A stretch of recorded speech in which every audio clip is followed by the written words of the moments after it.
Hey guys, welcome to Game 3 of this Best of 5 series, this epic grand finale of the Dreamhack Summer 2011 tournament. Our two players have duked it out in two previous games. They are now 1-1, and our first player, LiquidHuk, spawning at the top side of Crossfire. His opponent, we made FOXMoon, spawning at the bottom side of Crossfire. Moon had a lot of difficulty reaching the finals, had to hack his way through numerous great opponents. Huk, on the other side, seemed to just breeze his way to the finals, winning 17 games and losing only one. We are now tied up in these finals. This is the third game. We are 1-1. And in the two first games, if you haven't checked it out, check it out right now before you watch this third game, because I am about to spoil them. The first game, Huk actually went for a very fast 4-gate, and Moon did not spot it in time and lost. Huk actually picked off a lot of Overlords and managed to supply block Moon for quite a while. In game 2, both players went for very early third bases. Huk actually went for Nexus first. He managed to get it out and protect it for a while, but died eventually to a huge Ling Roach bust when his third base just got up. And that very promising macro game turned out to be quite short. And we are going into this third game, Huk doing the standard gateway and assimilator trick, and Moon doing his normal 14 gas 14 pool that he has done in both the previous games. It worked out for him once, and he lost miserably to a 4-gate his first try. So we will see what happens on this map. Crossfire, a long vertical map, a lot of very narrow corridors, and a lot of attack paths you can see going across the map. And since there are so many plateaus on here everywhere, Colossus are very good at actually picking off units from other ledges. Say you put one up here, he can attack units on the other side without endangering his own life. Huk throwing down his cybernetic score and taking his second gas already. So for Huk, that means usually a lot of sentries. He does love those sentries, loves those force fields, has great control of them, and likes to turn out about 3 sentries and then expand behind them to keep him safe. FOXMoon already going for his expansion at 20 supply, very standard. We can see 21 harvesters to the 15 of Moon, but with that queen and the larva inject, Moon will soon catch up and surpass Huk in that economy. He did mine gas to get speed and then stop mining gas to get that economy rolling as soon as possible. Now having a few lings on the map, 4 lings, very normal for a Zerg player. Moon always gets his 4 lings. He feels like he can get better map control with those 4 lings. C2 to watch the watchtowers, 1 to check out the front of the Protoss base, and 1, I don't know where the 4th one is, but it's chilling somewhere. Now speed almost done. We actually see our Roach Warren going down for Moon. He might expect some kind of pressure from Huk, or just pressure himself, but most Zerg players just get this Roach Warren in case. The tech is up, so if there is any kind of early pressure, he can actually just produce a lot of roaches instantly and defend within seconds. Now the expansion is now up for Moon, and Huk saving up for his own expansion. There it goes down. A lot of gas for Huk, so he will be producing a lot of sentries from now on.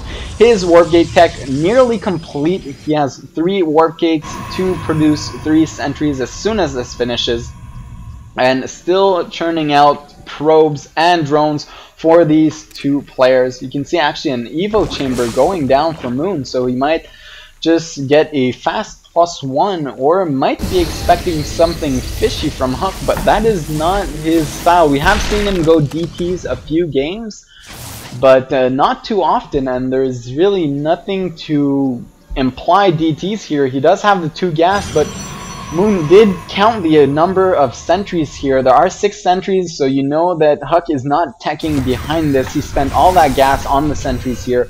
with the one Zealot. They will move across the map, maybe force a few units from Moon. There it goes, 5 roaches and 8 lings in production. Should be able to take care of this quite easily with +1 melee attack going up for Moon. I'm surprised he got melee and not ranged. I guess he really wants those lings to attack those, to pick off the sentries if he can. Now, Huk actually pulling back with his sentries, gonna check for a 4th base with this Zealot, 3rd base with this Zealot. Will not find one, of course, because Moon has a lot of units on the map. He looks like he is gonna move out.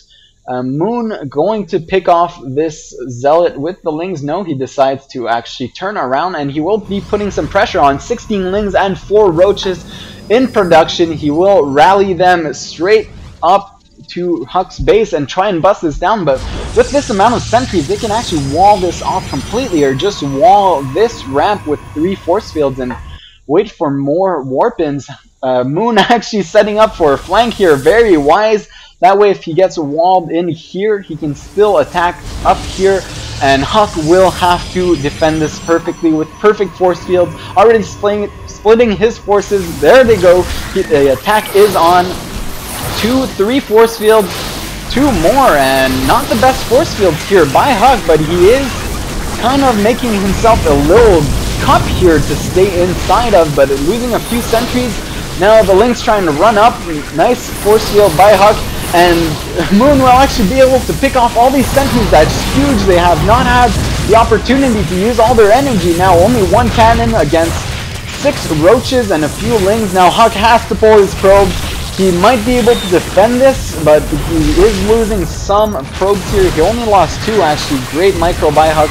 3 down, 5 now. 7, he should really pull these back. He has enough stalkers to deal with this, especially since all the roaches are in the red, except for 1, of course. And now another photon cannon going up for Huk. He really needs more units to defend this. Moon is streaming in lings and roaches from his base very fast. Nice force field here, preventing the roaches from attacking the stalkers, but now attacking more probes. 11 probes killed here. You can see the income tab, 34 to 32 harvesters. Huk still ahead, but might not be for long. If he can hold this, he is in great position, and he does hold this. He cleans up all of Moon's roaches and lings. Now a lot more lings streaming in, but they won't be able to do anything against this amount of stalkers, especially since they're in great position in this little corner. He cannot get the surround, and he should not be attacking in here. He does pick off 2 sentries, which is huge, and actually doing nice damage, warping in 2 more zealots. Great against lings. Now all these lings are in the main base. Huk does run his probes. Great reaction time here, losing a few more though. 17 probes lost here for Huk. These lings still running around in the main base, but these 4 stalkers will be able to pick him off eventually. In the meantime, Moon streaming in more units here, and actually getting denied by that single cannon and these 2 zealots. Zealots very good against lings, of course. 1 zealot walking his way back to Huk's main base, gets picked off, doing no damage, and now the game has stabilized, thank you, and Moon has a lot of money up here. He should be able to expand. You see, he did try to expand here, but that hero zealot just picked it off and walked back home. Now Moon producing drones, and only drones. You can see he is 10 harvesters ahead already. And now this game is looking more like a very even match. Huk lost a lot of workers, 22 workers lost, but at what cost? Moon actually had to produce a lot of units to kill those.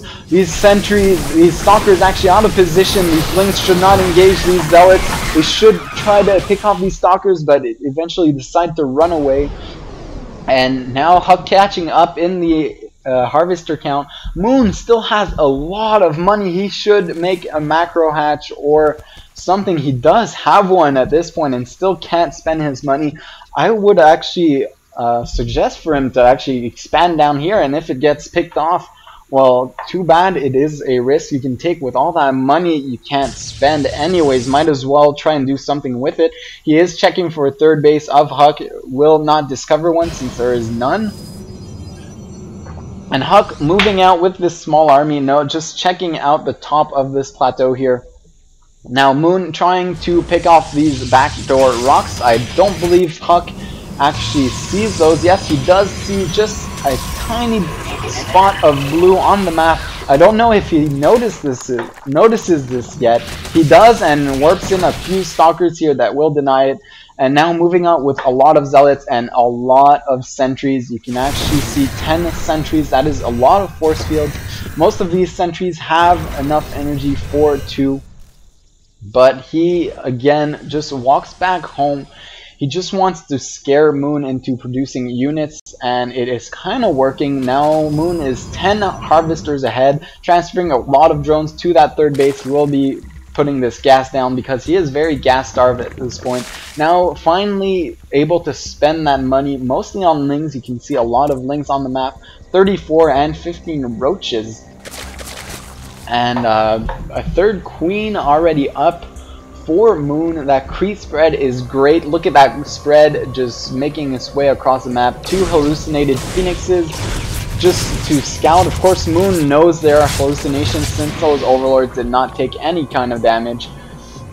And because there are a lot of sentries on the map, now Huck wisely picking off that creep, trying to make it recede back home. You do not want to let the Zerg creep up to your base, or else you can reinforce so fast. Now Moon might try and go for a flank here, or even a counterattack with these lings. 2 cannons here might be able to hold these off. Wisely turns back with that single immortal and 3 zealots warping in. They will be able to deal with this. And Moon trying to pick off this immortal, not taking any hull damage or barely any hull damage, will survive. And now Huck just waiting patiently in the middle of the map for an opportunity to push, separating these stalkers from these sentries and zealots. You want to put the zealots in front, of course, to pick off the lings. If you are a Zerg player, you actually want to put the roaches in front to pick off all the zealots. Once the zealots are gone, the lings are very good against stalkers and sentries. Now Moon taking the gold base. I don't know if it will hold, since if Huck decides to scout this, he does not know about it. But if he decides to go on the right side, he will be able to pick it off quite easily.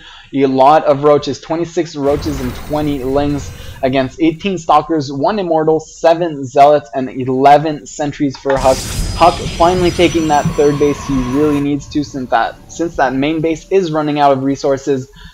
And this is heading for a big, long game. None of these players actually want to engage each other. These armies are too evenly matched. Now Hydras are up for Moon, which is a great idea since there are no Colossus out. Hydras very good against everything until Colossus are out. Now big engagement, nice force field, spilling happy army, and Huck actually cornered here. He needs to put down some good force fields, and he does, trapping roaches in the center here.